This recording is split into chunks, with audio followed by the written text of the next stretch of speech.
Adam Hinton, 50, is one of those people who, after only a couple of minutes, you feel you have known all your life. It's a trait every photographer acquires, the capability to place subjects at ease. However, it may also be a lifesaver. Literally so, in Adam's situation, as he has worked in a couple of the most deadly locations on Earth. El Salvador is the recent stage in Adam's uneasy photographic tour. His day work is in advertising, capturing crunchy, sweaty photos for Sports England, Adidas, and Nike, and for the many charities and the British Army. However, when he isn't shooting advertisement campaigns, he goes to the trouble spots globally, not to capture photos on commission, which he states he finds too limited, but to carry out personal photo-essays.His odyssey started in Donetsk at the start of the 90s in the wake of the downfall of the Soviet Union. Since that time, Adam has traveled to Brazil, the Philippines, Africa, Gaza, Venezuela, Egypt, India and Indonesia.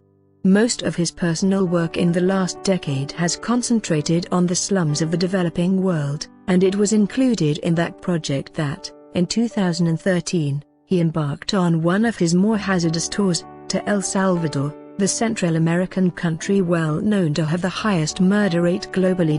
Until he journeyed there, Adam had eluded documenting gang society. "Everybody does gangs," he states, "and my concept was to prove that 95% of the people in favelas are ordinary people."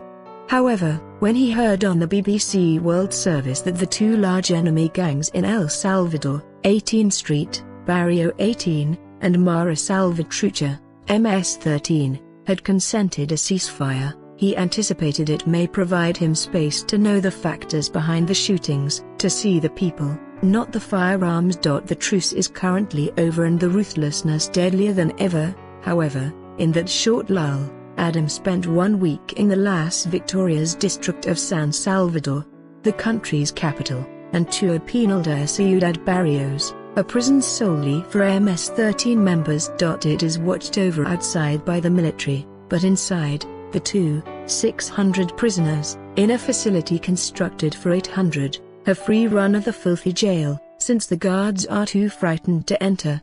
The inmates have a rudimentary hospital, which they staff themselves, their own bakery and workshops making toys and furniture. Adam has made a classy new book with 20 portraits of the massively tattooed prison inmates. He states he was totally secure in the prison as he had been invited in by the gang bosses who operate it. Gang law rules. Along with the book, Hinton Adam posted other photos he took in the prison facility and in Las Victorias on his site, in addition to a short movie. Barrio 18 and MS-13 Barrio was founded in the 80s among Salvadoran exiles, who fled the Civil War and then settled in Los Angeles. Once the Civil War ended in 1992, they were sent back to El Salvador and contributed to bringing gang culture with them. Adam wishes to foreground the story of the war and the class conflict that still rages in El Salvador.